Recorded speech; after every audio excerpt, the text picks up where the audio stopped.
Welcome back to the Big Sunday Show. Chris Rock is getting the last laugh after that now infamous slap at the Oscars last year. The comedian takes a shot, or several, at Will Smith, his wife Jada Pinkett, and victimhood in general on his new Netflix special.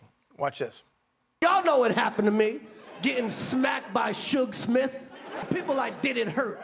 It still hurts. I got summertime ringing in my ears. But I'm not a victim, baby. You will never see me on Oprah or Gayle crying. And people are, well, you guys are fighting all the time. We're not fighting. First of all, I know you can't tell on camera.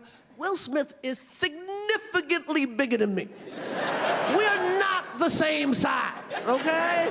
Will Smith practices selective outrage.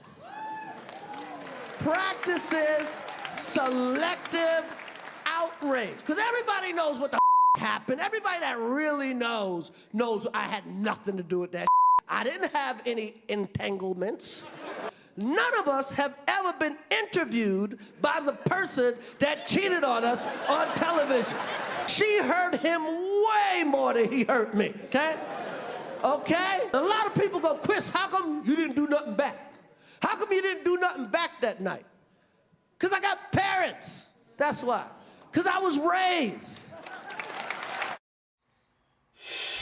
That's pretty. You got to give hats off to our producers for putting together that much of a Chris Rock special that we could actually air on television. It's pretty amazing. But you know, it is, and it's also kind of. I love that he sort of goes after everything, not just Will Smith, but also the fact that, you know, obviously the slap was very real, but the outrage was not. And he's still willing to laugh about it. Kat, you have a book coming out next month about the importance of laughing about things. Yes, April 18th. Can't joke about that. Pre-order it wherever books are sold. I do. I write Did I set that up for you? Thank you. Yeah. I write a whole chapter where I kind of start with what happened here. The whole book is about the importance of laughing at things that are difficult and the way that makes them easier and brings us together, all of us as humans. But this, and specifically this slap, it goes along with this whole words are violence mentality, where people have been saying that for years and years. Words are violence, words are violence. And if that's really true and you believe that, then violence is an appropriate response to words, because violence is an appropriate response to violence. And we actually did that for most of our human history, okay? Going to medieval times to way more recently, you know, where someone says something bad about your mom, so you have a shootout, okay? And it's only a more modern idea that we respond to words with words. So I don't know how people kind of act like they're progressive for having this words or violence mentality, because really it's like a Neanderthal mentality, if anything. And I also write in my book about when he's talking about selective outrage, what it really is performative outrage in many cases. It's not that you care, it's you want to show off how much you care so people think you're a good person. And social media really rewards that. Studies that have been done on it show that emotional words in tweets, for example, they lead to more retweets. So, and at the same time, if you're just on a screen looking at a screen, not facing the human, you don't have to confront the fact that the person that you're talking to or about is a human.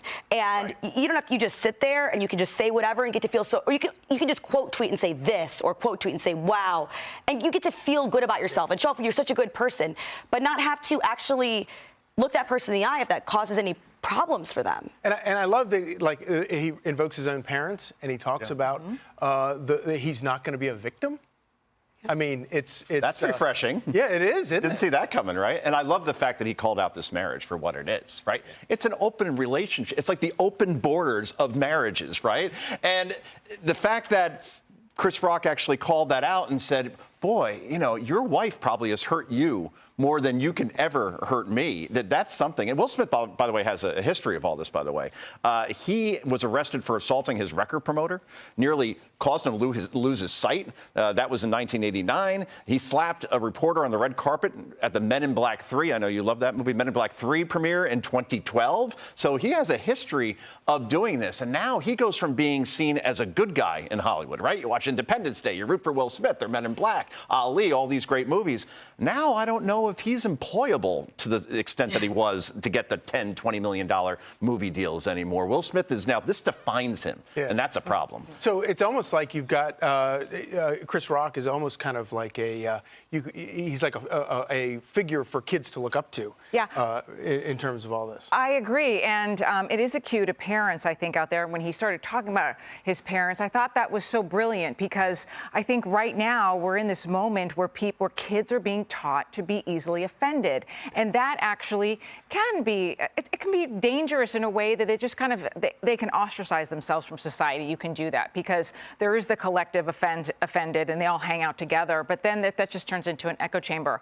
I've talked about this a lot. I have a lot of kids, and our youngest, my son, he used to get really upset when his brothers would make fun of him, and I said, look, honey, you're going to have to work on your sense of humor if you're going to make it in this family. Because, and he's not easily offended, and that may sound terrible, and please don't at me. Because, terrible. But it was true.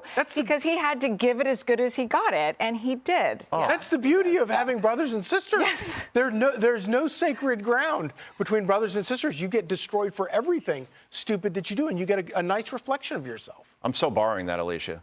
You need to have a better sense of humor in order to survive in this family. Okay, I got it, because my son is very sensitive. You heard him on the phone before. He's a good little 7-year-old, but boy, he gets offended easily. He sounded precious. He is, but he's got to get a little more. It's fine, if you know what I mean.